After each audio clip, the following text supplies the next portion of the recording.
Hi, my name is Josie Fung. I'm the director of the I Think Initiative up here in Toronto, Canada. The I Think Initiative focuses on bringing creativity, collaboration, and critical thinking into every classroom we work with. Integrative thinking, a close cousin of design thinking, if you've ever heard of it, is an approach of problem solving that we've been working with teachers and students all across Southern Ontario and Canada to think about, well, how do we actually build these skills into our classrooms and make them meaningful for students and for teachers? So in this keynote, I'm going to give you a bit of an introduction about about integrative thinking and the impact that we've had. And then we'll end off by having a conversation with Andrew to give you a sense of some questions that you might have about what we do and how we might bring it to your classroom. And so I think was started about 6 years ago.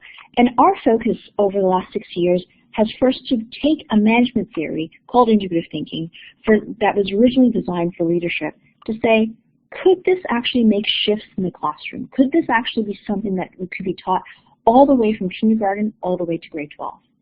And over the last 6 years, we've worked with thousands of teachers who have brought it into their classrooms all the way from kindergarten all the way to grade 12.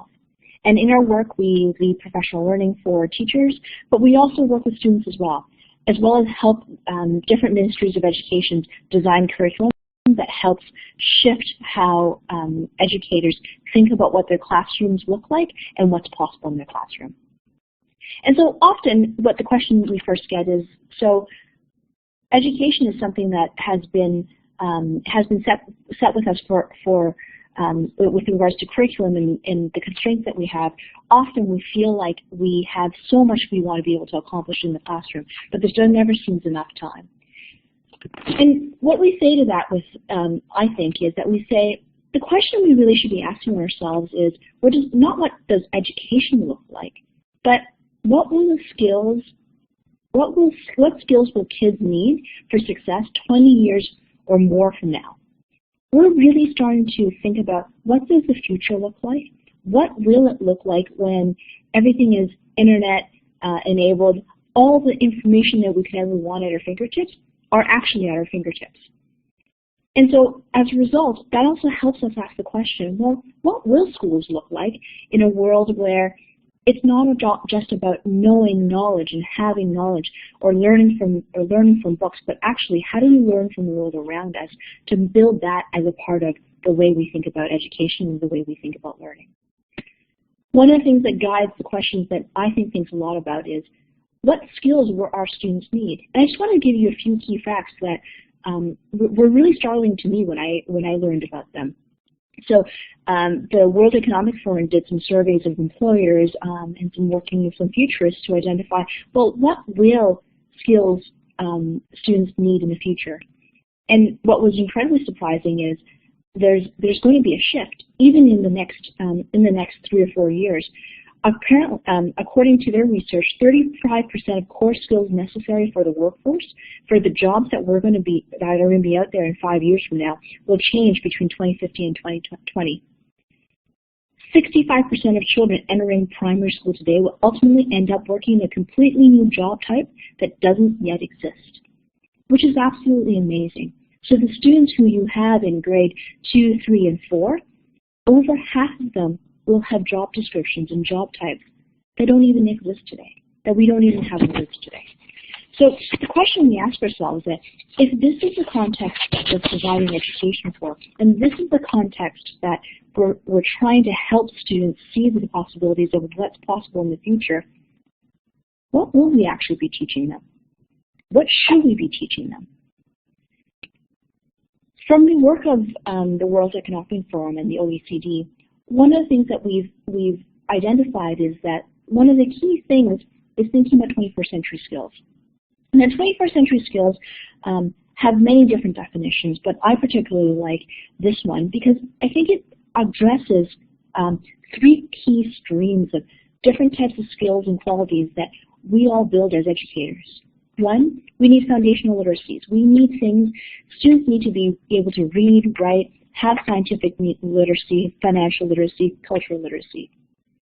On the other side, character qualities are incredibly important. To be curious, to have initiative, to have leadership skills, to be persistent, to have grit, These are all things that are incredibly valued for great citizens that we're going to educate today. The area that I think spends our time focusing on is competencies, which are skills that you need in order to solve complex challenges. And these competencies are critical thinking, creativity, communication, and collaboration. As an educator, we know that these skills are incredibly important. We see them every day when we teach, and we see them every day to help live.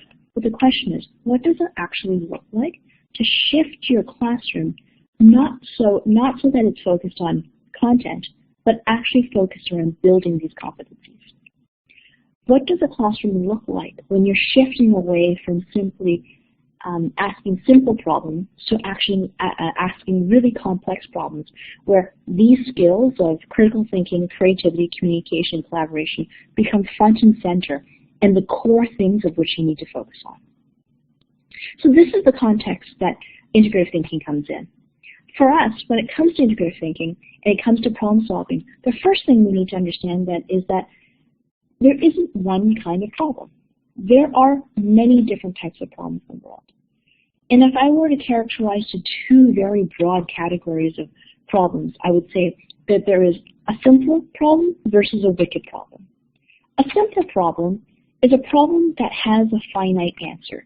It has one clear answer that everyone agrees that there is a better way, one solid way to solve it, and it's incredibly structured.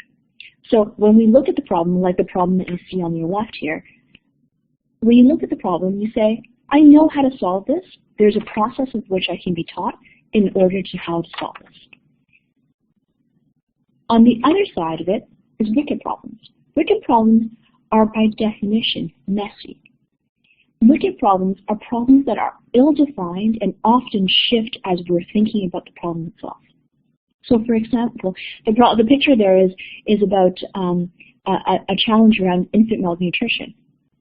It's not just as simple as if we provide more baby food or formula to young babies that will solve the problem. There are other issues inherent in that particular challenge that become relevant as we try to solve the problem.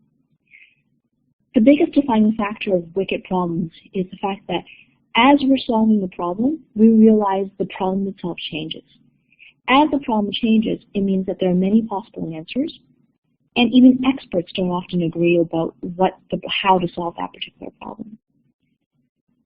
In our world in the future, we know how to solve the problems on the left. We know what simple, structured problems look like. The big problems, the ones that we need to be educating our students for, are the problems on the right. The ones that are messy, mysterious, the ones that have many possible answers, the ones that actually need our students to be really creative about. So wicked problems, it's easy to define what they are, but they're harder than they look. Because as Albert Einstein says, we can't not solve our problems with the same thinking we used to when we created them. So when you think of wicked problems such as poverty in this world, such as how do we ensure a safe environment, safe and healthy environment? How do we preserve fresh water? These are all types of wicked problems that how we got here is not how we're going to be able to solve them. And this is where integrative thinking comes in. Roger Martin wrote The Opposing Line over 10 years ago. He was also the former dean of the Rotman School of Management at the University of Toronto, and is this year's #1 management thinker in the world. He said, there are these big problems in the world, but when I went to school, they didn't teach us how to even think about these problems.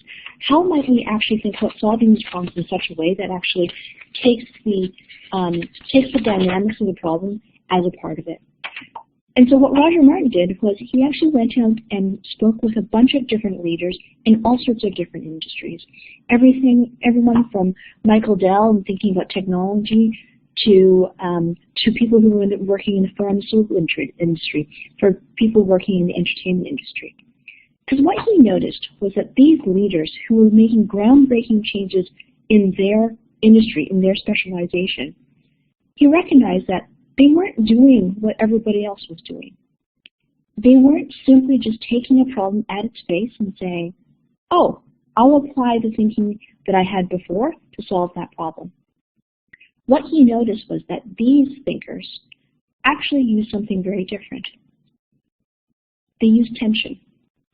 They used the idea that there are many different models of what's possible in the world, and rather than simply choosing, rather than deciding one way or another, they actually said these tensions can be a new beginning. These tensions are an opportunity for us to do things very, very differently.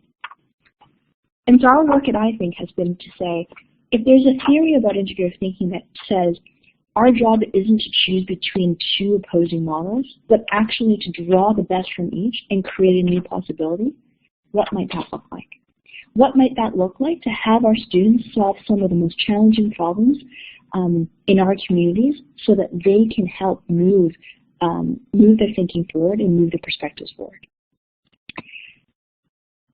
And so what I'm going to do is I'm going to share an example of what integrative thinking can look like in the classroom so that you have a sense of what does it look like to take that type of thinking where instead of simply choosing between tensions, you actually are creating new possibilities. And instead of simply just creating new possibilities, the outcomes are actually about building competencies, building the skills in students that they didn't even realize they had. So one of the first examples I want to share with you is a story from a food bank, a local food bank called the Northern Harvest Food Bank. And this is a story about grade 12 students who were working collaboratively in a grade 12 leadership class to identify how do we help a community group solve a problem that's important to them that helps us build our own leadership capacities. And so the teacher reached out to Northern Harvest Food Bank and said, would you want to spend a few days with our students to be able to help them understand what are some of the biggest challenges you face? And what they'll do is take one of those challenges and see if they can identify a better answer for you. And the question the Northern Harvest Food Bank came back with is, well, we have a limited warehouse space. We'd like to serve more people. So simply, our question is, how do we build a bigger space? And on the face of it, you'd say, well, building a bigger space, that sounds like a simple problem. If you have something that's, 800 square feet now, if you can find space for double, then you can double that space. It seems almost mathematical. But the students actually took that question and said, because they said, maybe the organization isn't actually asking the question they really want to be asking. The students spent some time with the organization, with Northern Harvest Food Bank, and they realized that the question that the food bank was actually asking was, how might we do a better job of serving our clients? How do we want to build a bigger space, not because we want more space, but because the real question behind that is we want to be able to do more for our clients to help them be more effective. And so when it comes to integrative thinking, the next step is, once we have a sense of what the real question is we say, well, what are the two models out in the world of how do we serve our clients? And the two models for the Northern Harvest Food Bank are status quo versus customized. And so what does status quo mean? In the case of the Northern Harvest Food Bank, status quo means status quo means that they are looking at their current method of serving their clients. And currently, the Northern Harvest Food Bank basically sorted their food into 5 broad categories: the dairy, bread, canned goods, fresh fruits and vegetables, refrigerated items. And so in those 5 broad categories, what it helped them to do is be able to move through donations fairly quickly and get them out from behind the truck or the bins that they were coming in and into the hands of their clients as fast as possible. And it seems very reasonable that for the food bank, what they wanted to be able to do is be able to turn that around very quickly. On the other hand, what they were hearing from their clients was a little bit different. Their clients were saying to them, we appreciate that you're providing this food and these resources to us, but if you provide food that I can't eat, that doesn't help me. Because more and more clients were having requests such as wanting more vegetarian options, wanting more gluten-free options, Perhaps for some of them, they need a kosher option or halal option. And the food bank was saying, we appreciate your needs and the specific dietary restrictions you have, but unfortunately, it's very difficult for us to accommodate. We're not sure how we can customize for all the possibilities of all our different populations. So as you can see, Northern Harvest Food Bank was in a place where if we just keep doing what we're doing, we'll serve most of our clients, but not all of our clients. But if we customize, we might not actually have the resources in order to satisfy the needs of all our clients. Isn't it better if we just do some of them? And this either-or tension is a signal that there's a problem that can be solved in a better way. And so with integrative thinking, what you actually start doing is then, instead of simply just choosing between the options or doing a pro-con list, what you do is a pro-pro list. And a pro-pro list is all about focusing on the benefits. What's really great about the status quo model and what's really great about the customization model. And you look at these models through the lens of the different stakeholders that really matter. You look at the lens through the food bank, through clients, and volunteers. And these benefits are articulated in such a way that helps us understand why these models are valuable. So for example, on status quo for the food bank, that model is incredibly valuable because it's familiar. We don't have to retrain people on how to do things differently. In large part, it's also efficient. Space is maximized. You don't need to, when you're sorting into 5 broad categories, you can use every corner of your space and simply allocate it to those 5 categories. On the other hand, under customization, if they did a customization model, for their clients, the biggest benefit they would get is feeling valued because the items would actually meet their specific needs. And so as you can see, every model has value to somebody. And our job as thinkers and problem solvers is trying to identify what those might be. Now the students spent time identifying this and building empathy and really understanding what is the experience for the different volunteers, for the different clients who might be using the food bank. And after completing this pro-pro chart, they took a step back and started identifying, well, what are some of the connections that you see? Where might there be the same benefit, but generated in different ways for different people? What are some of the assumptions that we have or that we hold about the food bank? And this is where we start thinking deep into the box thinking about how do these models actually work. And what the students really noticed was that efficient kept popping up on the status quo side. And so for them, they realized that with regards to the status quo model, it really was about efficiency. How do you get the food into the hands of the clients as quickly as possible? On the customization side, they said to themselves, well, it's not just doing whatever the client wants. There's a rationale why that's so valuable. And what they realized was that what customization was about maintaining dignity for the clients. And so by doing this type of thinking deeply about the models, what the students realized that the question they should really be asking isn't simply just about bigger space, isn't simply about doing a better job of serving our clients. It's actually about how might we create experience for our clients that maintain their dignity. Because that's the core thing that they need to be focusing on. Now, the Northern Harvest Food Bank really took this to heart because when they saw this question, they realized they were trying so hard to operationally meet clients' needs operationally, but they hadn't taken a step back to see what is the human-centered need that they needed to serve in order to really deliver value for their clients. And they took a step back and said, you know, it's not very good that the door of where we're located is hidden and it's hard to find because it can be very embarrassing to have to, it can be shameful to have to go ask for directions to find their way to the food bank. Is there a way that we can make it easier so that our clients can find our doors easily and quickly? They also noted that the location of what they were providing is people were standing in line, and sometimes the line extended into places that just weren't very pleasant. It was located in the kind of a back of a building near a garbage dumpster.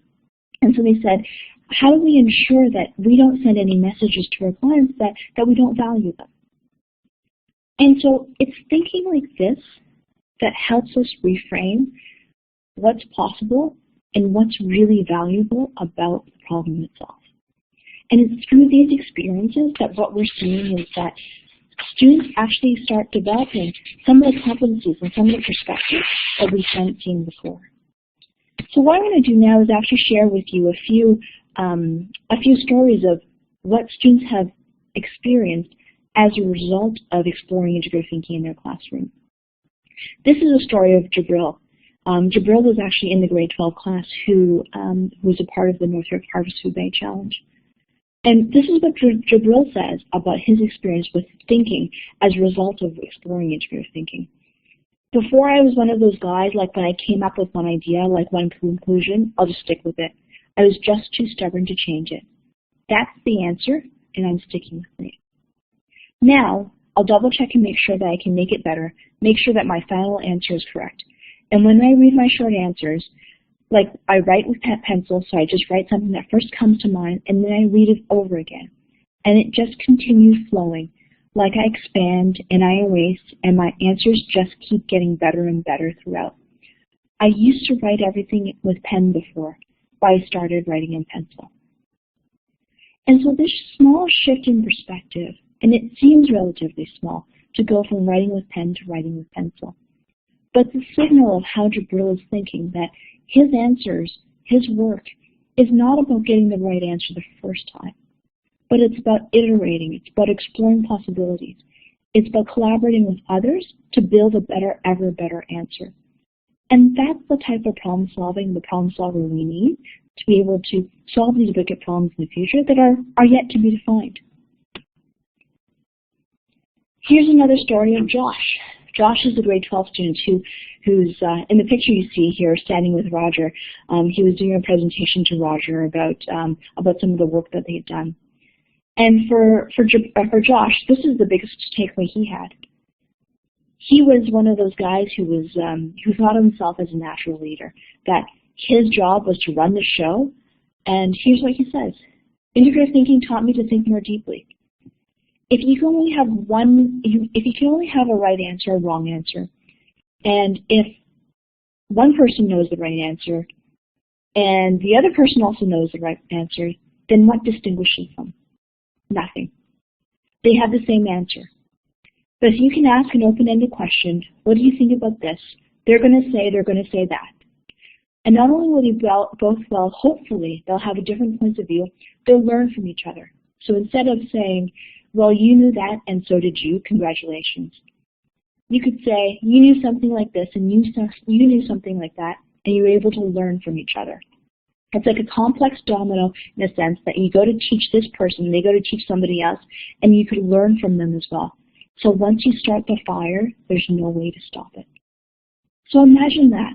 A student who used to believe that their job was to find the one right answer, to truly believing that collaboration is the root of creating new and better answers and new possibilities, and taking on a learning stance that is moving away from simply just finding the right answer to building a fire, to building new possibilities.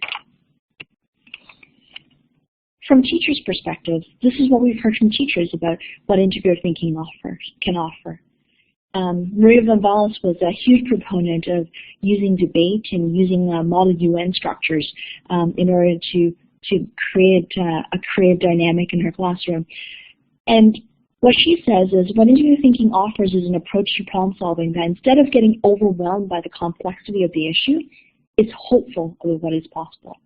And that's what we're trying to identify, is those opportunities where complexity is something that we can work with. This complexity is something that we can explore, as opposed to something that shuts us down and is difficult to understand or difficult to move forward.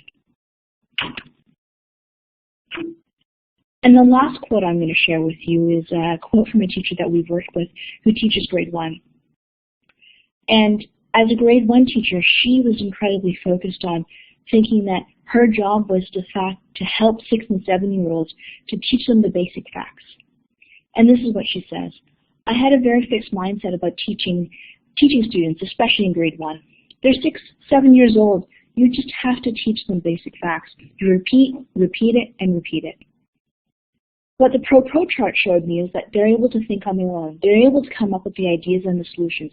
It was just me facilitating, me trying to extend their ideas. It's that ability to think. It's that ability to question their own thinking. I don't have to teach them these basic facts. They already knew it. It was just a matter of what they can do with this knowledge now. It really helps teachers to facilitate student learning. And so our work with integrative thinking, thinking about problem solving, and thinking about the skills that we're building in our students in the future takes, I think, to a place where what we're trying to do in this world is empower every teacher to realize their vision of 21st century teaching and learning in their practice, hoping that these teachers who are bringing this type of practice into the classroom are helping students to create better models for themselves and the world around them. And we want to be able to be a community hub for teachers to share, learn, and explore together so that we all have a distinctive voice and perspective in education that builds citizens of the future.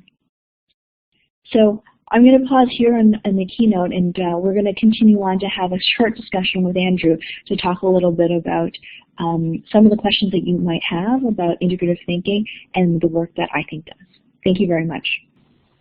Welcome, everyone. This is Andrew Ordover with the Teach 360 group here at K12. And we're talking about building creativity, collaboration, and critical thinking in every classroom. 3 huge terms, right? Creativity, collaboration, critical thinking. They're all things we worry about all the time, are obsessed about sometimes, to try to get beyond content coverage and just learning the facts and really get our kids involved in project-based learning and STEM and creativity and working at the highest levels of Bloom's taxonomy or any other scheme that you know of as teachers. That's why we have Josie Fung, the director of the I Think initiative at the Rotman School of Management at the University of Toronto, with us today to help talk us through some of this and teach us and help us learn together. And I've got a few questions for Josie to get us started.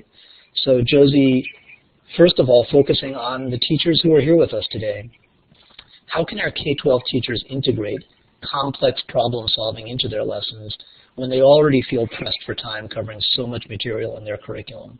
It's the question they wrestle with all the time, and I'd love to hear what some of your thoughts are on it. Sure. Thanks, Andrew. Thanks for inviting me on to share a little bit about integrative thinking and what I think has been focused on. Teachers have a huge task on their hands. You're right. Thinking about creativity, collaboration, and critical thinking is often on teachers' minds, and imagining what it could look like in the classroom. And the tension, sometimes when, with integrative thinking, we talk about the tensions. What are the opposing tensions? Sometimes the tension is, how do I focus on the content on the one side, but at the same time want to be building those critical learning skills, the 21st century skills like creativity, collaboration, critical thinking, that are so important to skills of the future that we want to build. And from our work with teachers over the last 5 years, what we've seen is that when you offer students an authentic problem, something that's meaty, something that is that they can really dig themselves into and explore the problem behind the problem, what we find is that what teachers tell us is that they actually find themselves covering more curriculum than they would have expected to. Because rather than having the curriculum or content drive the learning, the learner is driving the learning. And the questions that students ask, those are the ones that students are so passionate at learning and end up covering a greater distance than they would than a teacher could necessarily plan. And of course, it asks teachers to do something very different in their classroom. But what's really exciting is when you see that when students are learning more deeply and more widely about what they're really curious about in the world. Hmm. So what resources or guidance are available for teachers to help them do things like this, to help them assess students' problem-solving processes so that they're not just fixated on the final answer, but that they can really think about the way students are thinking and let the content teaching follow those needs? Well, one of the things that we spend some time thinking about is the big question is, how do you transfer? How do you transfer something that you've learned in one domain into another domain? And so rather than focused on what is the content or assessing the knowledge that has been acquired as a part of the problem-solving process, we actually ask teachers to think about taking a step back and saying, how do we assess the process? How do we then reflect on the process to understand what shifts in learning and thinking has the student been able to engage in? And using that as a guide for thinking about assessment is the direction that we urge teachers to move towards when thinking about assessing problem solving, when thinking about assessing what it looks like a process in the classroom. What this mindset of exploring answers, exploring prototypes, and exploring the possibilities means that instead of holding the final answer or holding the project end result as the emblem of success, the emblem of success is, well, what do I know now? What do I think now that I didn't think before? What shift have I seen in my own thinking? And that reflection process, like many skills, are skills that you can transfer to any domain that the student might be working in. And so that thinking process is what becomes critical in thinking about assessment as opposed to the content itself. So it's so interesting. You know, we want to get the teachers, just like we want to get the students, off the kind of checklist mindset, just one thing after another, check them off at the most basic level. But if we're going to integrate all of these things and ask the teachers to work at a higher level, thinking about complex problems and processes, they are still accountable for the granular. How do you help teachers work on both tracks to some extent and make sure that they feel like they're being accountable and checking off the things they need to check off without falling into a checklist mentality in their teaching? Sure. I mean, that is, sorry about that. Thinking about the granular and thinking about the specific is certainly a part of everyone's day-to-day. But the question is, how do you step back and think about the big picture as well? What are you trying to get to? What is the vision of the classroom you're trying to achieve? When you're thinking about both the specific as well as the big picture, it shouldn't feel, as you know, we're saying about integrative thinking, it shouldn't feel like a tension. It shouldn't feel like you're choosing either or, because you know you have to do both. The question that we really want to explore with teachers is, how do you meaningfully integrate both so that students don't feel as if they're torn between, I have to show the exact right answer versus times where I'm just being creative and exploratory. And the question is, how do you actually have a conversation where the students are able to share their specifics about their thinking, but still be able to step back and ask the big questions? And for us, when we're having students explore that about the big questions and the big possibilities, what we see is that helping students imagine what's possible, and then the thing that we focus is, how do you help students actually share their thinking, be explicit about their ideas? And so in that, we're both building the micro as well as the macro in order to achieve a connection between the students' ideas as well as diving richly into the content and the curriculum that they're looking to, the teachers are looking to make sure that we cover off at the same time. Does that help kind of build a picture of what that might look like? I think it does. And, you know, a lot of the research I've seen, especially in math, that really across the board talks about getting kids to share their thinking more, focusing on justifying their answers to some extent, that they have to make the argument backing up their claim. And if we want them to share something that's worth sharing, or to make an argument and really have something that they can justify with their processes, we have to make sure that these problems that you're talking about are truly complex and not just complicated, right? That they're not just 5 steps, that it's all the same level of math, there's just more of it, but that it's a real it is meaty and complex and something worth exploring and worth arguing about and talking about. How do you tell the difference?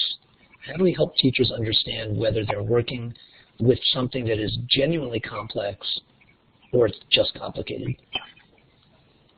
Sure.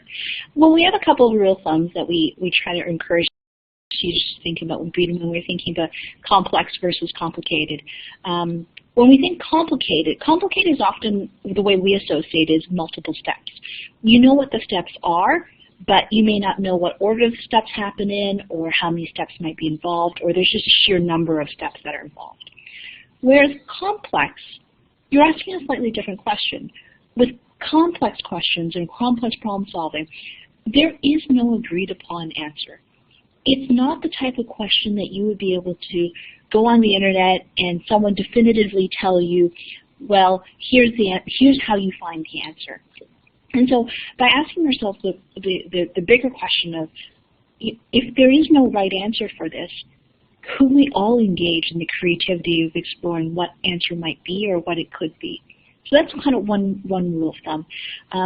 The second rule of thumb when it comes to thinking about complex problem is that the problem seems to change as you've developed possibilities and answers for it.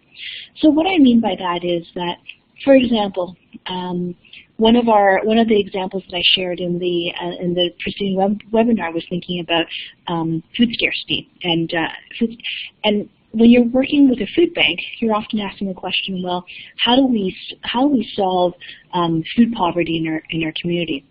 And what we've seen with regards to a complex question like that is that when you start talking about food and how do you ensure that everyone has enough of it, then you start exploring questions like poverty. Well, how do we think about poverty?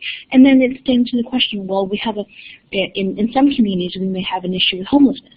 And as you can see, where you start, the problem starts evolving because you see many more interconnected issues. And that's another signal for you that you've got a complex problem on your hands because it's not just about one system, it's about multiple systems layered together. And so those are two kind of very broad ideas about how to think about how to differentiate between a complex and a complicated problem.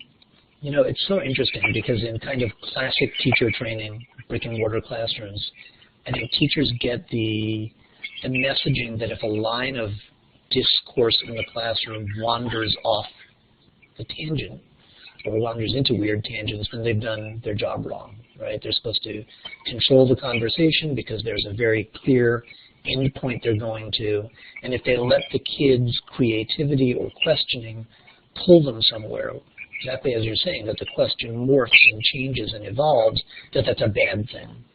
So how do we help teachers know that they're doing a good job with this, that a conversation and the exploration and work that the kids are doing is not going off the rails and not wandering off into terrible places or just interesting places but not important places?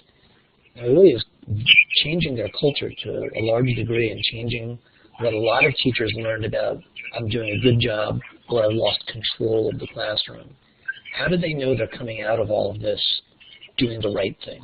Well, I think that instead of control, asking is, do I have control of the classroom, I would actually ask a different question. And the question I would ask is, what does curiosity look like in your classroom? Because when you start inspiring students to be really curious about topics and subjects that they had otherwise never had a chance to be to explore, and you start seeing that excitement in their voice, in their questions, that's when you know you've got them hooked deeply. And that's the question, is that how do we, instead of thinking about our classrooms as places where we have to guide the conversations, how do we think about it as a place where we ignite students' curiosity? Because once you have the students being curious and wanting to explore the world around them, you won't worry about how much content or curriculum you're covering because they will find their way, because curriculum is designed to be found and designed to build upon students' explorations. Thank you, Josie.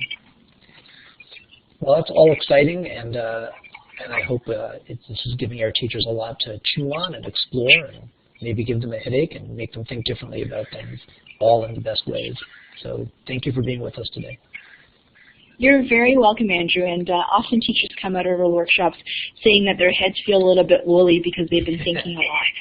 And I certainly hope that many of the teachers on this webinar will be able to attend the 1-hour working session that we have with Ms. Kornberg, who's the Associate Director of I Think. She's going to be spending her time providing some specific examples of how students and teachers have brought integrative thinking to their community, but also working through what does working through a pro chart actually look like through positive problem solving in order to achieve and identify new insights that they didn't see before. And so that's taking place in the product development room from 11:15 to 12:15 Eastern Standard Time. So I hope that you can join Noga.